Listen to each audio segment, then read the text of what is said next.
Welcome all. आइए Nifty 50 का analysis देख लेते हैं कि फ्राइडे को निफ्टी किस तरीके का मूव देगी। फ्राइडे को क्या क्या वो लेवल्स होंगे जिस पे निफ्टी रिएक्ट कर सकती है। उसके पहले हम देखते हैं कि आज थर्सडे को मार्केट ने कैसा मूव दिया है और क्या क्या लेवल्स को उसने टेस्ट किया है। आने वाले टाइम में मार्केट क्या हो सकती है, बेयरिश हो सकती है, बुलिश हो सकती है। उन सारे लेवल्स को डिकोड करेंगे, सारे पैरामीटर्स को देखेंगे। उसके बाद हम बात करेंगे कल की एनालिसिस के लिए कि कल इंट्राडे में हम कैसे ट्रेड प्लान करेंगे। उसके पहले मैं आपको ये डेली चार्ट पे लेके चल रहा हूँ कि पहले मैं आपको निफ्टी का ओवरव्यू दे देता हूँ कि मार्केट ओवरऑल क्या स्ट्रक्चर बना रही है, मार्केट किस तरीके से रिएक्ट करेगी। ये देखिए निफ्टी का डेली चार्ट है। आप ऊपर से देखेंगे इस जगह पे निफ्टी का ऑल टाइम हाई है, वहाँ से निफ्टी ने रिजेक्शन लिया और इस जगह से ट्रेंड लाइन बनते हुए आ रही है और निफ्टी ने बार बार उस जगह पे लोअर एंड लोअर हाई बना रहा है।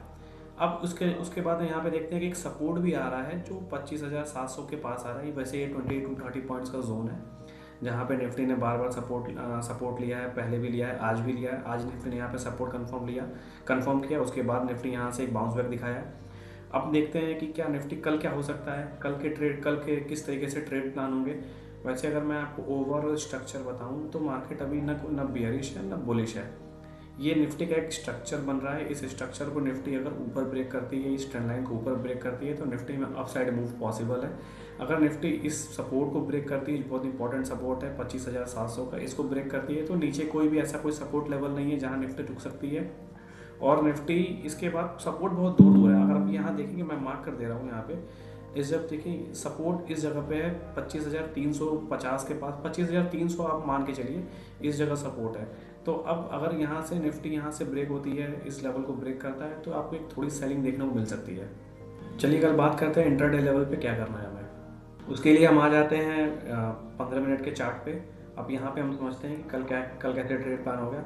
वैसे अगर आप देखिए, मैं आपको एक मतलब सजेशन दे रहा हूँ कि निफ्टी आज कैसे मूव की है।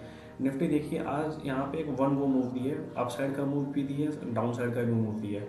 तो कल बहुत ज़्यादा चांसेस हैं कि अगर निफ्टी यहाँ कहीं ओपन होती है तो रेंज में फंसने के बहुत ज़्यादा चांसेस हैं। तो ये एक पॉसिबिलिटी है। अगर अगर मान लीजिए निफ्टी में मूवमेंट आता भी है तो उसको भी देख लेते हैं। आप ये पहले यहाँ पे इस जगह पे एक छोटा सा रेजिस्टेंस है इस लेवल पे। अगर निफ्टी यहाँ पे फ्लैट ओपन होती है या हल्का सा गैप अप होती है इस लेवल के पास, तो इस जगह पे आप देख सकते हैं कि निफ्टी कोई भी स्ट्रक्चर बनाती है, छोटा सा स्ट्रक्चर बनाती है, उसमें वीकनेस आता है। मैं आपको बना के दिखा देता हूँ। जैसे मान लीजिए निफ्टी यहाँ पे ओपन होती है, थोड़ा सा ऊपर जाती है, फ्लैट ओपन होती है, थोड़ा ऊपर जाती है, इस तरीके से एक बुलिश स्ट्रक्चर बनाती तो है, लेकिन इसमें वीकनेस आ जाता है और यहाँ से एक ब्रेकडाउन आता है। तो इस ब्रेकडाउन पे एक सेल साइड का ट्रेड प्लान होगा जो कि टारगेट होगा ये 25,750 का छोटा सा टारगेट होगा। आप इस जगह पे इस वाले जो रेजिस्टेंस है इसका एसएल रख के आप इस जगह पे ट्रेड प्लान कर सकते हो। ये तो रहा बात कि अगर निफ्टी इस जगह ओपन होती है, फ्लैट ओपन होती है या हल्का सा गैप अप ओपन होती है तब होगा।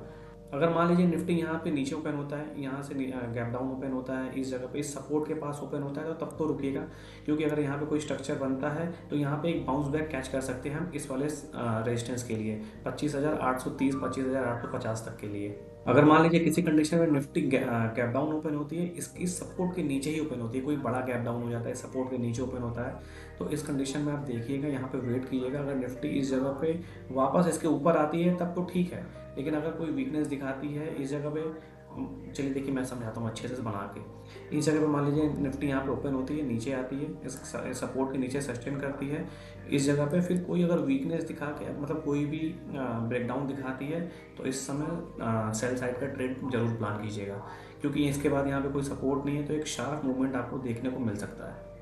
हमने गैप अप, गैप डाउन और फ्लैट का तीनों सिनेरियो डिस्कस कर लिया है। अगर निफ्टी इन तीनों में से कोई भी होगा तो आपको पता है क्या करना है, लेकिन ये एक सजेशन मैंने आपको पहले दिया था कि अगर निफ्टी इस रेंज में फंस जाए, अगर निफ्टी ओपन होती है, कोई भी अप साइड डाउन साइड का मूव नहीं देती, एक रेंज में फंस जाती है, तो उस सिनेरियो में सबसे बेस्ट होगा कि आप उस दिन ट्रेड मत कीजिएगा। लॉस लेने से अच्छा है कि ट्रेड ना हो।